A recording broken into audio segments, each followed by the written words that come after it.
What's up, party people, and welcome back. This is the series where I take every Street Fighter 6 character from day one all the way to master rank. This is a fun and effective way for me to cope with mental illness, and I hope to make you laugh and learn along the way. Every 20 minutes, giving a recommend a 5-minute break to help improve learning efficiency as well as avoid tilt. Stick around until the end, that's by one of those for you as well. Now on to the video. Round one fight. Welcome back, party people. Welcome back. So today, we are going right back into some Sagat matches. We finished the placements. We got a little bit of games done in the last episode, and we are just right back into playing some Sagat games. Just doing easy combos all the way. If you guys are not aware, I make guides like this for every single character in the game. I have a guide like this for every single character in the game. I have a guide in the written description that goes over everything that I do in these in this Sagat version of this guy. It has basic combos in it. It has basic game plans in it, all in the typed up written description. If you want a more thorough dive into it, the very first episode of the How to Day One Sagat series, this is part 4, I think. Part 3 or 4. And yeah, the first part, the How to Day One Sagat series, I go over all that stuff in great detail. So if you want to check that out, I have 4 core key fundamentals that I discuss. The first one is slow down, have fun. The second one is basic combos with easy execution. The third one is a basic game plan with easy execution. And the fourth one is the 20 and 5 rule. If you aren't aware what the 20 and 5 rule is, I have a whole series on that as well. But the basic concept is you play the game for 20 minutes and you take a 5-minute break. It is the most efficient way to learn any skill on planet Earth. It's the most efficient way to study. It's the most efficient way to memorize stuff. It's how your brain works, people. So check that stuff out if you're interested. If not, we will be going into match analysis for the rest of this video on Sagat. So we got ourselves a win that game. And we're going right back into this one. We walked right into an EX Tiger shot at the beginning. That's a good opener. Honestly, it's hard to counter that one. You kind of just need to block it, and that's the best counter for it because of costume meters. But that Tiger D, I don't think was safe. I think I just did not have the frame ready jab. I don't know if it was -4 or what, but usually you could tell which ones are safe because the screen will shake. But yeah, my life bar is bleeding this time, folks. I have been mauled. Let's see how we adapt, if we adapt at all. Jump right at the start. Better trade for me. Smash him idea. Yeah, that one. I don't think the screen shake there. I think actually, but usually whenever you get the double block on the Tiger Knee, but this guy's kind of just spamming it, and this will even out our life bars. Actually give me a little bit of a lead right out the gate. His drive gauge is hurting too, so now I can kind of pepper him with some tiger shots just to make my lead a little bit more expanded. And now we're going to get, that lead's just going to go from a little expanded because he got impatient to quite a bit into winning the round. Another opener, another jump. He does an anti-air by the looks of it, so now I'm probably just going to take advantage of that information for the rest of this game. I, too, do not anti-air, but let's see if he takes advantage of my lack of anti-air. So far, not so much. Oh, wow, he woke up mashing jab. I imagine he was trying to super there, but I did not capitalize. I could have easily killed with my level 3, but probably forgot the combo, to be completely honest, or just the input for level 3, because that happened quite a bit with Sagat. It's just a new character thing, especially for me.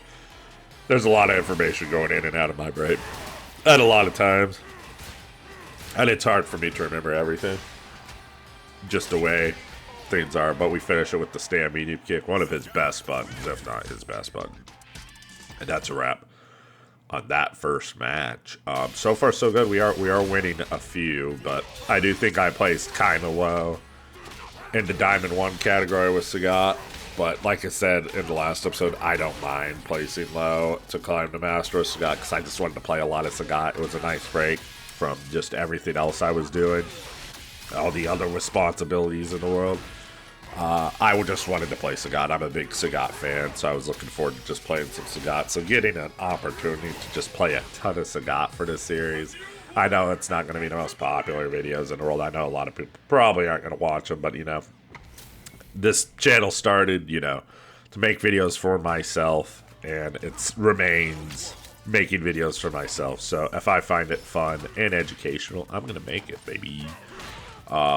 So he immediately tries parrying to anti. Okay, this guy looks like he might be a parry monster, which, you know, I don't know if people think that that's like supposed to be good and you're supposed to parry a bunch of stuff in this game, but you can't over parry. It's just too obvious for your opponent, and it's just too glaring of a weakness for them to not take advantage of in a game that is strike throw based as far as mix-ups go. I don't know what he was. I mean, he was just kind of doing stuff there. He kind of just threw stuff at the wall to see what was going to stick that game by the looks of things. He doesn't seem to have Sagat information, but yeah, he keeps going for it. He's still going for that parry anti. That was safe for me, but I just knew he was going to press a button, I guess, so I dashed. Continuing to parry. That was just a empty jump in the streets. That dash was definitely supposed to be an uppercut. I get that a lot for Sagat. I don't know how that particularly works. It's just an uppercut motion. I'm not doing anything ludicrous in such a situation, but I got dash forward instead of uppercut after drive impact more than once with Sagat. It happened quite often. I don't know if Sagat has issues with the input system of Street Fighter 6, like exclusively. I know a few characters have little weird things that you just have to make sure, like every time you throw a fireball, you got to make sure you hit that full half circle, otherwise you're not getting the fireball. In every uppercut on down forward. Otherwise, you're gonna get a random super. You really have to. His inputs, you know, they probably should just changed his inputs in the game, honestly, or at least just the commandless version of them. Because, like, yeah, if you do just regular inputs with Sagat without emphasis on certain things, you're just not going to get the moves you want. Right now, I'm just jumping like a demon because this dude does his anti-air options is parry, which is not a good, reliable anti-air option, to say the least. I think that's going to kill me, and it did. Yep, I did not have the life, so. Despite his, what would we call his game plan? Bit of a, I mean, I wouldn't call it flailing, but yeah, I mean, look at it. He's not really, it is a very much do stuff and see what sticks to the wall. Good jabs there. I mean, it's from me jumping. Can't be so small. And then, okay, yep. See, he's kind of just spin knuckling, and then I land on the other side of him, and he gets a jab on me because my jump wasn't good. Wasn't a good jump. But I know if I just, you know, don't miss, I'm either going to be able to throw his parry or get a free jump in. Did not combo there. May have forgotten how, or may have wanted to save demeanor. Unsure. Bad anti there. I think I pressed medium punch instead of back heavy punch. Just one of those things I was trying to get used to. A lot of stuff learning. Yeah, see, this is just how I'm going to beat him because he doesn't, you know. He's bird watching, essentially, we'll say that. He's scared to parry anti-air now, which was essentially his entire game plan before for anti-air, because I've thrown him out of his parry anti-air so many times. That time he was just trying to random jump anti-air. Either that, or go for a mid-screen heavy dive kick, which might have been what he was going for, considering that case right there. Well, I'm just going straight into the damage here. This is probably more so for mental damage to my opponent. Usually I don't recommend using the demeanor until you know it's gonna kill, but in this particular scenario, this guy's kinda, I think it'll make him panic. It'll make him do what do you call it? Some oh wow, he's lucky to be alive after that, but I'll probably just get a throw here because he doesn't tech throws. That was just me trying to assert dominance, which was foolish. Let's see. So I mean, I guess even using that meter there to do the mental damage to my opponent to make him panic wasn't gonna work, because apparently he was inflappable in his offense and he didn't care how much life he was going to end up with. If he had no life or all the life, he was still gonna play the same style, which, you know, isn't necessarily a bad thing. It just, you know, it needed to be tighter for him to win with that style. You know, he was just kind of, like I said, it was, you know, a lot of jabs and spin knuckles is pretty much the offense there, or the counterplay to Sagat for him. It didn't work out. He needed to just slow down, block some fireballs. Excuse me. He needed to just slow down, block some fireballs, and press me in the corner and get a big hit. I mean, you know, level 3 goes through fireballs full screen, especially the low ones. Sagat's low fireball is not very good. I haven't labbed if you can jump it on reaction, but I'm almost positive you can. It feels like kind of like a Kin fireball, which is ass to say the least. You know what I mean? By a Kin fireball, I mean a fireball you can jump on reaction, not something you want out of your fireball. There will be a lot of Sagat mirror matches if I haven't said that in this episode already. You know, Sagat, I believe this video was made, it was either on day 3 or day 4 of when Sagat was released. So it really very much, what do you call it, there was just a lot of Sagats, dude. It was the Sagat army. What can you say about that, right? Okay, we are punching each other. I got the second DI there, and yeah, I did get up against the platinum for my 10 win streak here. I think the game was just kind of like, yeah, let's get this guy a little LP boost because he should probably be like at least a Diamond 3 Sagat according to the game's rankings, you know. But, you know, whenever everyone and their mother's playing Sagat, rankings get kind of diluted. It's probably really hard for, like, actual Diamond players to even enjoy the game at this current state. I say it all the time. I say they should just release all 4 of the season characters at once, because it avoids this from happening. Because the way their ranking system works, how we all have to go through Diamond and get to Master. It's, you know, I'm not complaining because I get to make the content out of it, but it's just whenever a new character comes out, it's literally nothing but that character in the Diamond ranks, you know? In Master ranks, it's not like this because everyone reaches Master with Sagat and then, just let it rock after that, you know what I mean? Okay, Monsieur is burnt out. I'm going to the Tiger Shot. He threw too low. He got a good jump there. If he didn't press Roundhouse, he probably would have hit me. Roundhouse hits deceptively deep. I don't know if it's a good jump button or not. It's you know, I mean, his jumping fierce and jumping medium kicks seem to be the jumpins to go for. But I see uses coming out of that Roundhouse. Currently getting mauled. I'm no longer in burnout, but it's still going to take quite a bit, yeah. That's fine, though. I do have another round to play off. I probably, you know, I obviously am doing way too much. I kind of need to just kind of fall back. That was a good uppercut. That was better uppercut than most players have been doing. I dropped my combo. Don't know what he was going for there. I went for a random drive impact, which I, first of all, never recommend, and second of all, I, what do you call it, especially in this, whenever I'm, you know, it's one round a piece, and you kind of have to be, what do you call it, oh, Jesus Christ. This guy kind of fell back. This is why I was getting at, you kind of want to just kind of not make any risks in this scenario, especially versus the kind of player I'm up against, because he's going to take some crazy risk. I burnt myself out. I don't like that. If I did the overhead follow-up to the Jin Tai kicks there, I could have canceled it. So I'm gonna fly over his Tiger Shot. I don't know if he did the low one or the high one. There are different versions. I'm gonna assume he did the low one there. If he did the high one and I flew over it, did hot dog, hot diggity dog, that's pretty sweet, you know what I mean? We take those is the bottom line.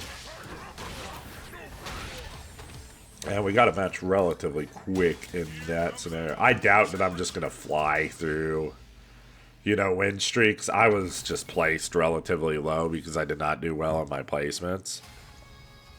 But yeah, there's just so many Sagats, you know what I mean? Too many Sagats.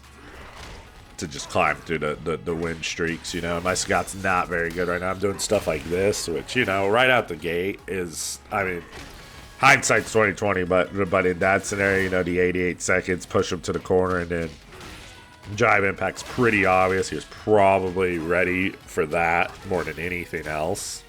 Probably, yeah, it looks like I could jump out of him. Ah, we got another guy who uses parry anti. I don't recommend any of you guys rely on this. Good uppercut there. This guy's already showing a promise. No uppercut there. I don't know if he had time to. He could have buffered one for sure, but I don't know if it would have came out. That one, he was not ready. He got very lucky. And he walks forward. That's very ballsy, but I could have got a lot of damage. It looks like I'm just gonna die here. Never mind. Nice punish. Not a good punish. You know what I mean? I'm surprised I got that off. I don't see me winning this round, but yeah, that was not a good punch. It's because I can't remember, you know what I mean? That's why I do really easy basic punishes, just so I could get some damage. Let's see if I could get some Jintai kicks maybe. Oh, that was a hell of a bait. The Master Baiter has shown himself once. He has come again, and he has come and come again. The Master Baiter will get your EX uppercuts out of you. Bring out your baskets and your snakes. He's coming for you. Coming with you. He's going there. Alright, no anti-air there. I was kind of just trying to throw his parry anti-air because he falls back on that whenever he does an uppercut. Which, you know, once or twice here or there. On wake up, yeah, sure, you know, but relying on it, I just do not recommend. It's not an intuitive game plan to anti. Just because you can do it doesn't mean you should do it. Okay, he's burnt out. He's got CA. I was probably trying to bait him again. He's doing his walking forward thing again. I was going to say, that's just, you know, way too confident in this scenario. He needs to play safe. Playing with confidence is great. But that was more trying to be belligerent, which I'm all for that Nemo play style where you just have that belligerent offense and you are offensive to your opponents and you be honking and a bonking them, you know what I mean? I'm all for that if you could pull it off, you know what I mean? But oof, I did not get that jumping uppercut, but I mean that jumping damage, but I got a little bit of it. Usually I've learned that if you go for two of the overheads and then one of the mid ones, that's the way to mix up your Jintai kicks, at least at the beginning while people are figuring it out. But as I was playing more Sagat, people just started blocking the overhead right away. I'm throwing some tiger shots, baby. I could have uppercutted him though, but I think that's what I wanted. It took me a while to land that in a match, didn't it? Darn, it feels good when you get good damage out of an anti with Sagat though. That'll wrap things up for that round.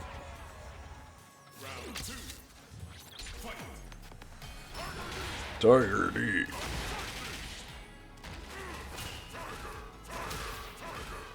Tiger. Oh yeah, we were throwing tiger shots. It's usually just whichever Sagat has the life lead at the beginning of the tiger shot war is gonna get the most benefit out of the tiger shot war. I'm getting a ton of benefit out of it there because, well, I burnt myself out. If I didn't burn myself out, I would have been in actually a really good spot here. I was just getting impatient because I was like, man, this guy ain't going to anti-air. Why am I even worrying about tiger shot? And that low one, like when he throws a low one like that, that's a huge risk. But let's see if I can get my drive gauge back here. Probably just block it out so I have a little bit of health. That's a combo. I dropped it though. No anti. I'm surprised he is not just mashing an uppercut. He's playing way too reserved there, but it worked out for him.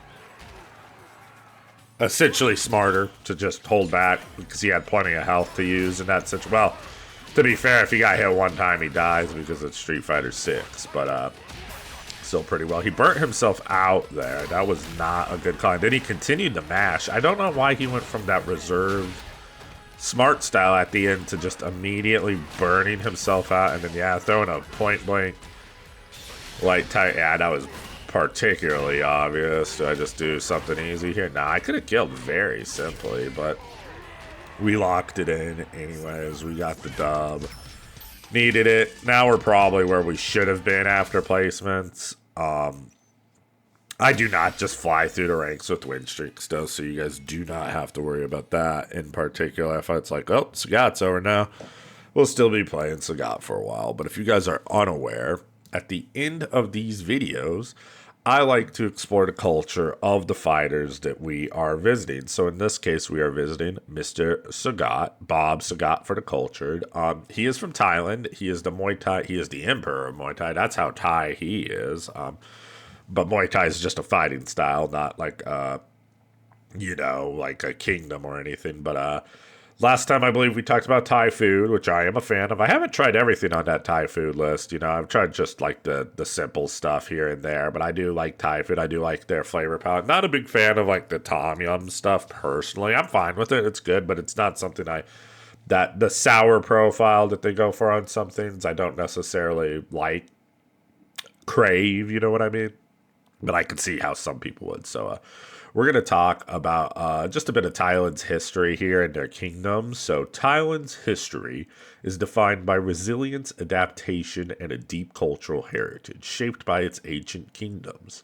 The first major unified Thai state was Sukho Thai Kingdom from 1238 to 1438. Often regarded as the birthplace of Thai identity, Sukhothai rulers promote Theravada Buddhism, developed the Thai script under King Ramham Hang, and established principles of governance rooted in fairness and benevolence. Following the Sukhothai, the Ayutthaya Kingdom rose as a powerful and wealthy trading empire, connecting with China, India, Japan, and Europe.